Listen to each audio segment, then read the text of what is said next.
This is Agriculture Today, and I'm Shelby Varner with the K-State Radio Network.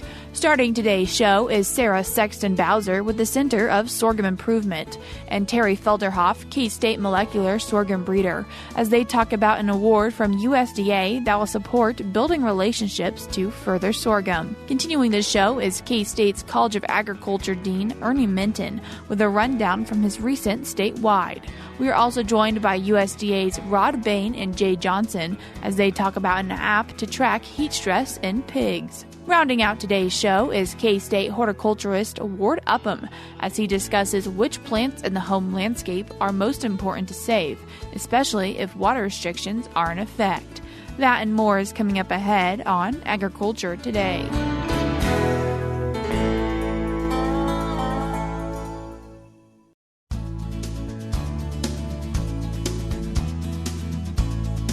You're tuned in to Agriculture Today, and we start our Thursday show with information about an award from the USDA that's to help build relationships between public and private sectors in the sorghum industry to help innovate for sorghum. And then to talk about it, we have Managing Director of the Center of Sorghum Improvement at K-State, Sarah Sexton-Bowser, and K-State molecular sorghum breeder, Terry Felderhoff. Terry, Sarah, thanks for joining us today. Glad to be here, Shelby. Thank you for having us, Shelby. Sarah, can you get us started by telling us about what is this award? Shelby, this award is really an award that identifies that in order to have improvement in seed technologies for any crop, there needs to be coordination across that innovation process.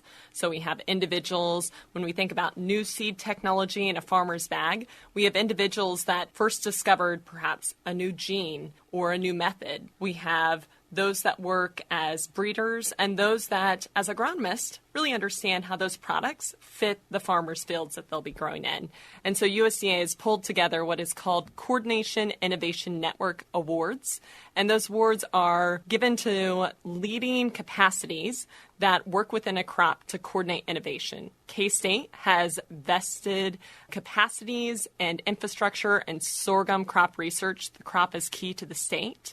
And so with the leadership of Kansas State, along with the farmers in Kansas and the greater sorghum farmer community in the United States, we've built an infrastructure that's been identified by USDA as leading coordination innovation at Kansas State, but broader across other public programs as well as private seed industry partnerships. Terry, this is something you're really helping with, and Sarah before this described you as the innovator for this. And so what does sorghum innovation look like for you? I would say as a really good example of this was when we started off working with sugarcane aphid resistance, which is, as many people in the sorghum space know, as a new pest on the scene a few years back. And so we started off working in our lab with international collaborators, and we identified resistance that's in exotic and international sorghum sources.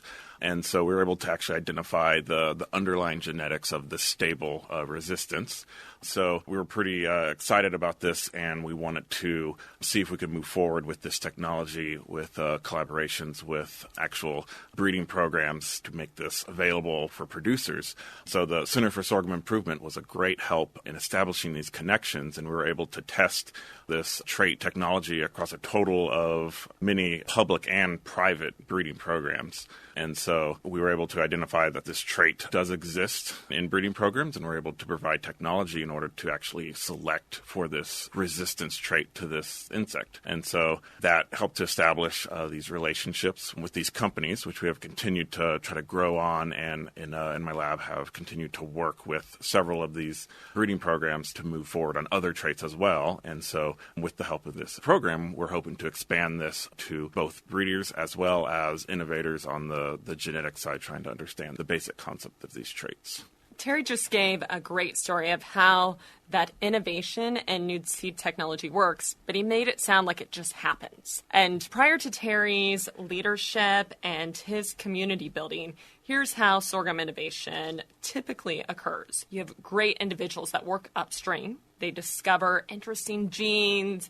Maybe they discover generally some genes associated with that trait. They have a great student that graduates. There's a paper. There's a lot of warm fuzzy. On the other side, we have seed developers on the public and predominantly the private side that develop great hybrid technologies. They do a lot of selection. They develop stable products that are high yielding across the tough environments that sorghum grows in. If they get outside their lane, they stop losing their focus on that consistent genetic gain.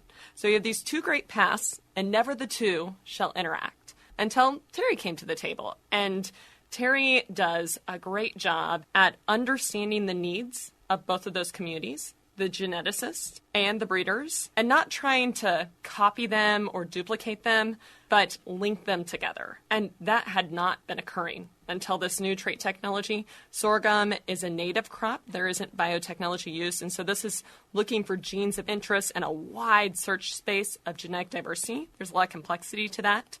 And so Terry's done a great job of linking this with the sugarcane aphid, but it sounds simple in the way he presented it. But I just want the audience to understand that unique integration that prior to this hadn't been occurring. And because of the trust and relationships that have been established and the confidence in that program, there's this new frontier recognized by USDA, but certainly recognized by the stakeholders, the seed companies and other peer public programs, that we have new opportunities that can be utilized and leveraged if we start building more bandwidth within that linkage. What are you hoping that those connections and relationships do? Sorghum is a mid-tier crop. We are a really big crop to Kansas. Over 50% of the production occurs in the state, and sorghum's really important to Kansas.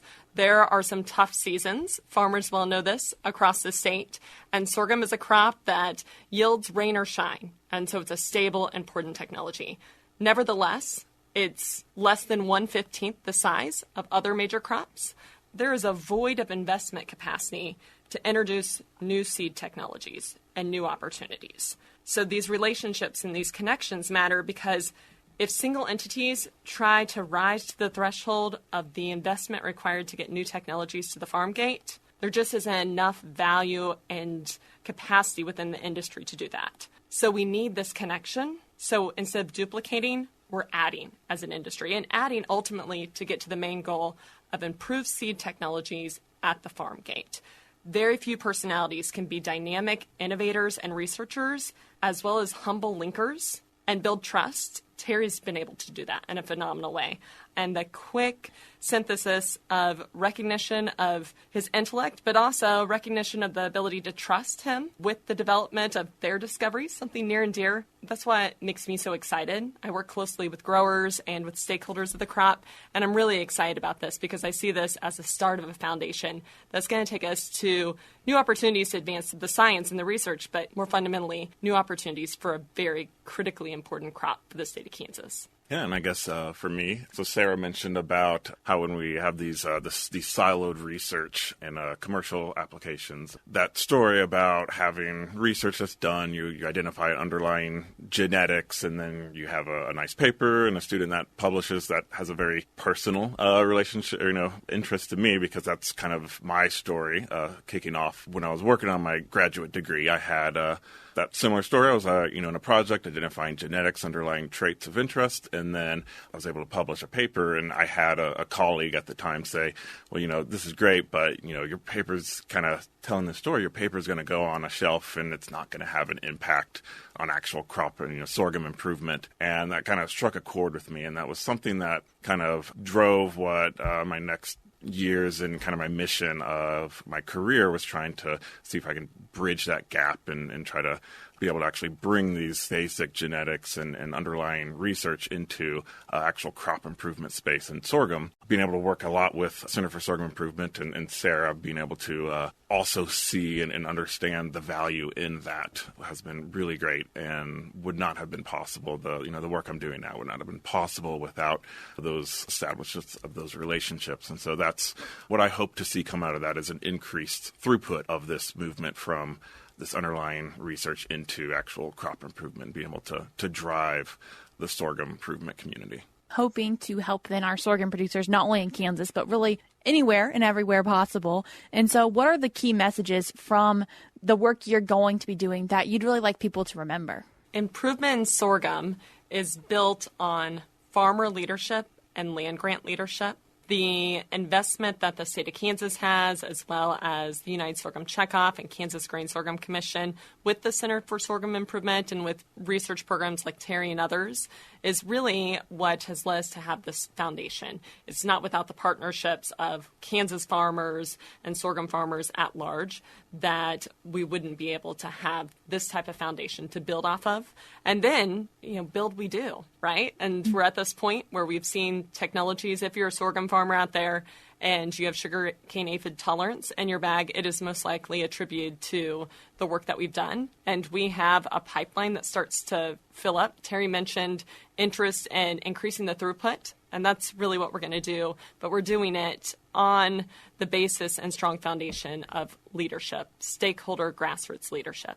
For me, what I'd want people to see and remember coming out of this is we mentioned about going from, our basic research and moving into crop improvement, which would then go into farmers' field, but also the fact that we would like to kind of support, the feedback, so coming back in the opposite direction down that pipeline. So being able to get the input from farmers, from producers to breeders, and then get that back into kind of the researchers that then support the breeders. So that feedback of that information and what to focus on, which really only happens if you have that community or have that kind of infrastructure to support that knowledge flow. And as the knowledge gains from these connections and relationships, where can people find out more information for this project as it moves forward?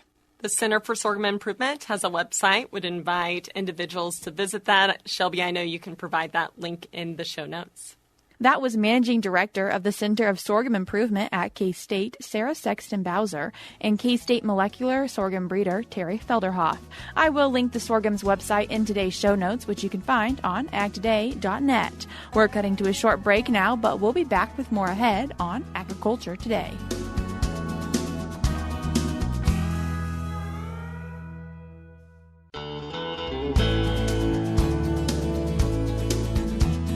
You're tuned back into Agriculture Today, and we continue our show now with K-State College of Agriculture Dean and Director of K-State Research and Extension, Ernie Minton. Ernie, thanks for joining us today. Hey, I'm happy to be here. Good to visit with you. And today we're talking about the July Statewide, which is a monthly email you send out, and oftentimes references some important stories to K-State, specifically the College of Agriculture. Right. And so first, focusing on the first story of the World Organization for Animal Health. This is really a great story. Dr. Dustin Pendle is one of our very, very accomplished agricultural economics professors. And, he's really one of a few worldwide economists who focus on animal health. And he had a really great idea, brought it to the college leadership. And, in fact, we visited with folks at the university level as well about going after a Center for Animal Health Economics of the Americas. And so, this process has been in the works for quite some period of time. And Dr. Pendle showed great leadership. And actually, we received word not too very long ago that it's official, and this is going to be established here. It'll take some time to get it going, but really looking forward to the impact of this center. It fits, obviously, with K-State being an animal health corridor. The economic implications of livestock health and disease are really at the heart of this center, so we're really happy that Dr. Pendle was able to pull this off. Really makes Manhattan a home to a lot of different things like the National Bio and Agro Defense Facility then. So exciting to see all these important animal health things come to Manhattan and essentially also K-State supporting them. Oh, absolutely. It just, appears that K-State is the place to be with regard to, the latest scholarship on livestock health, including animal health economics. And another thing happening at K-State is we've recently been selected to lead the global efforts of sorghum and millet. Yeah, so a little bit of explanation behind that. We had hosted a USAID-funded effort called the Sorghum and Millet Innovation Lab. And we've actually had that ongoing for the past 10 years.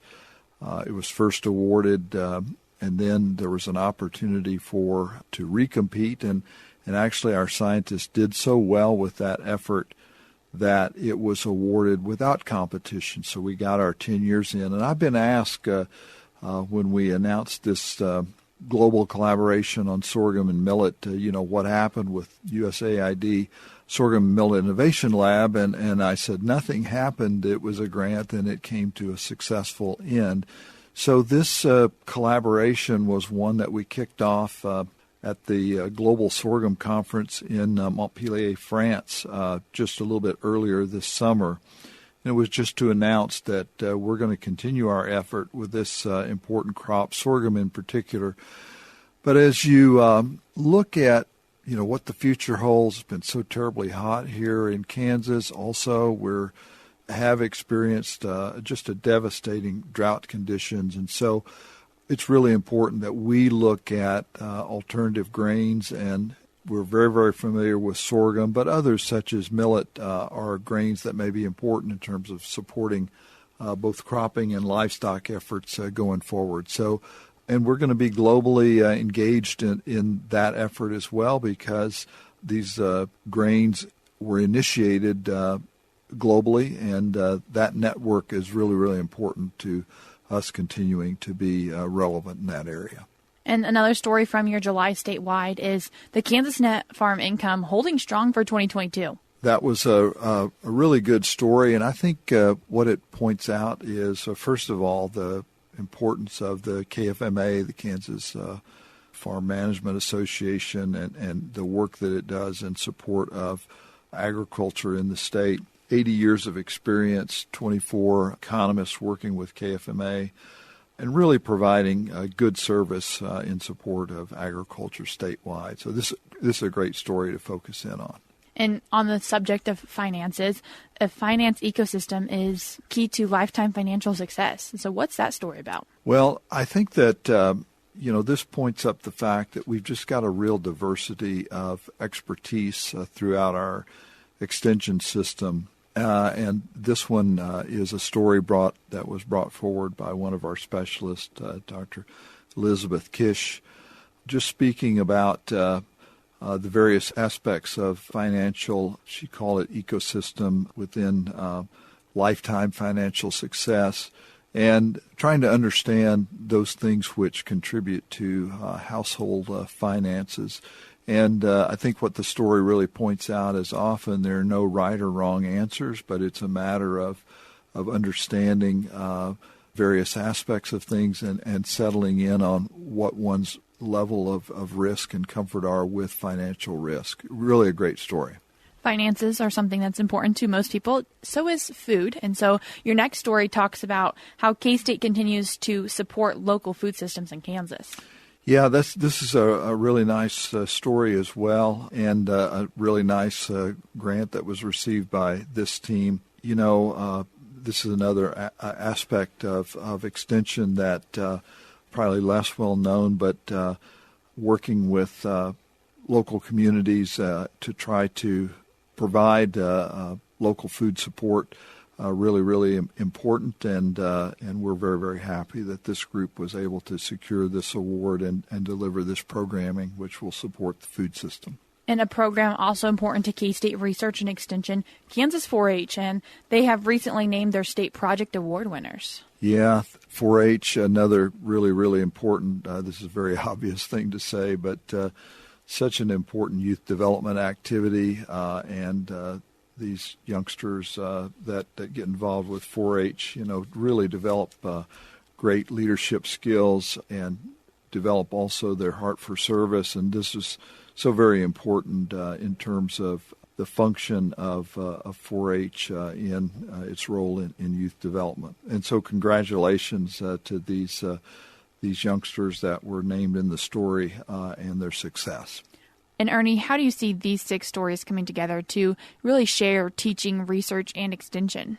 As the nation, so every time I have an opportunity to say it, the nation's first operational land-grant university, I think in a state where agriculture is so tremendously important to the history and the legacy of Kansas and also Kansas State University, wherever we can demonstrate our engagement with our industry stakeholders, that really is at the heart of what a land-grant university should be doing, relevant.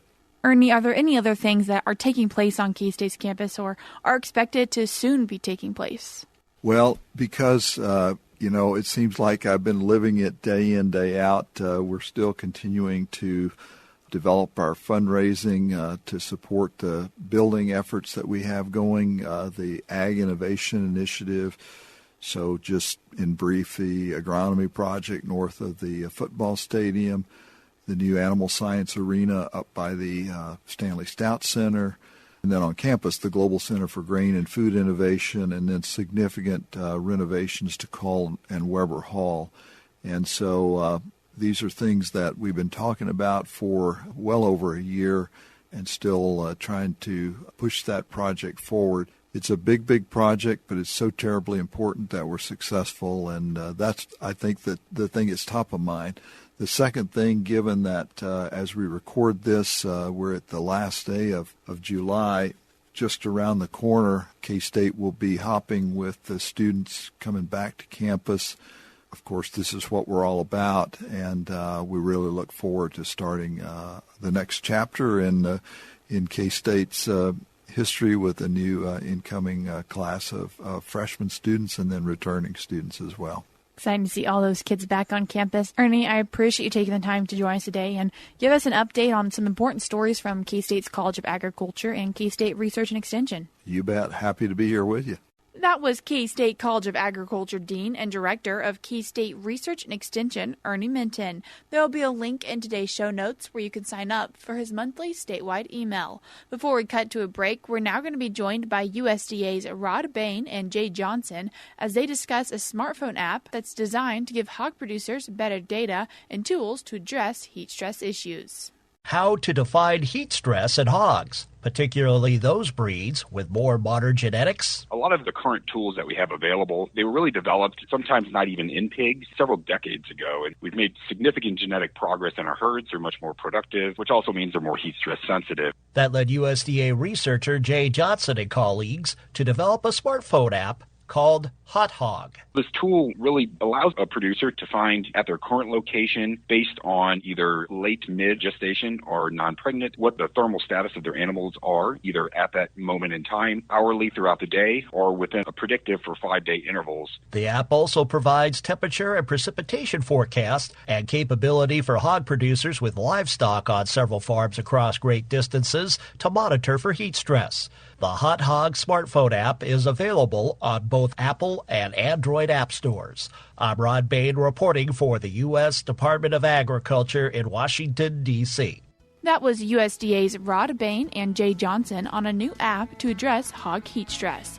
We're cutting to a short break now on Agriculture Today, but we'll be back with more ahead.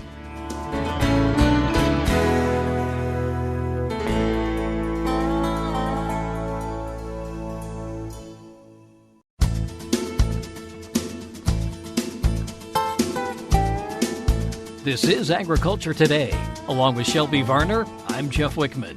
With many areas of the state experiencing significant drought, homeowners are having to determine which plants are the most important to save. K-State horticulturist Ward Upham explains why trees, shrubs, and perennial flowers rank higher than lawns and annual flowers and vegetables. Ward, we try to be kind of strategic with our watering, especially during drought-type conditions. And right now, with some extreme drought going on, we may actually be needing to start watering some of those large trees. That's right. I mean, normally we don't recommend you do that because they're well established, and therefore they often don't need a lot of water. Now, it's never a bad idea to water them, but if you're under water restrictions, they wouldn't be our first choice normally. However, there are some areas of Kansas that have been under such extreme drought for so long, we need to look at that. And the reason for that is, large trees, if it dies, very expensive to remove, very expensive to replace, and it takes years and years before it does its job. And so that would be my first choice if you're watering and you have been under extreme drought for a period of time. Next on the list are going to be trees that's been transplanted the last 2 to 3 years or younger, just because they don't have a full extensive root system yet, and you don't want to lose them either. And then after that are going to be shrubs, and then perennial flowers, and then lawns, and then annual flowers and vegetables. So you start out with what is most expensive to replace and work your way down. And is the watering the same for an extremely large tree as it would be for, say, maybe that newer tree? Yeah, that newer tree, you're going to have to water more often. You know, the large trees, if we have 100-degree weather, it's every week. But if it's less than that, usually every 2 to 3 weeks is going to be adequate for even the large trees. Smaller trees, you're probably looking at about every week would be about right. We're looking at circumference away from the tree, and we're also looking at depth. That's right. So in order to get a lot of the root system, you want to be watering maybe a half out to the drip line of the tree. Half the distance of the drip line out to the drip line. Drip line is the outermost spread of those branches. And so that's where you're going to want to concentrate your watering. Now, if you're using something like a sprinkler, that doesn't matter as much. But if you're using something like a soaker hose, then that would be where you'd want to put that hose. Now, what we'd recommend, if you could do it, is use drip irrigation because it is very efficient and works very well. However, you want a less expensive way in order to water that tree. The black soaker hose will work. Now, normally, I don't like those just because they are really not very uniform in their watering. But we do have a trick we can use in order to make that watering more uniform around that hose. And so what you do is you take your garden hose out to where you're going to hook the soaker hose to and use a Y adapter. Y adapter has 2 legs that you're going to hook to both the beginning and the end of that soaker hose. Just make sure you have valves on that Y adapter so you can control the flow of water. You want to have it set so it soaks in fairly quickly, but not so high that it just runs off. And then also you're going to need a female-to-female fitting to hook the end of that hose back to the Y adapter. So if you go in and show them what you want, you want a Y adapter, and you want to hook both ends of the hose to it, they'll be able to set you up. Set that, as I said, somewhere between a half to out to the drip line of the tree, depending on how long that hose is. And then you worry about how deep you want to go. And where you want to be is about 12 inches deep. And the way you check that is you use either like a metal rod, could be like an electric fence rod, turns upside down, wooden dowel, anything like that. And it's going to stop when it's dry soil. So you push it in. When it stops at 12 inches, you've got enough water. Now, a good idea is to record the amount of time it took in order to get there. And then the next time you water, just go by time clock. I guess the other thing that's really nice is the fact that this is something that, like you say, really does protect your investment. It does. And you really do not want to lose those large trees. And so it's a good idea to, especially if you've been under extreme drought, to get those trees watered. And even though you're watering just that one circle, that's going to be enough to supply that tree. You have some information they can find in the horticulture newsletters? Yeah, we do. So we have done a number of articles in the last year on how to water trees. If you just look through that listing, you'll be able to find it. That's K-State horticulturist Ward Upham with information on watering plants during extreme drought and how to water large trees. And that'll do it for this edition of Agriculture Today. For Shelby Varner, I'm Jeff Wickman. This is the K-State Radio Network.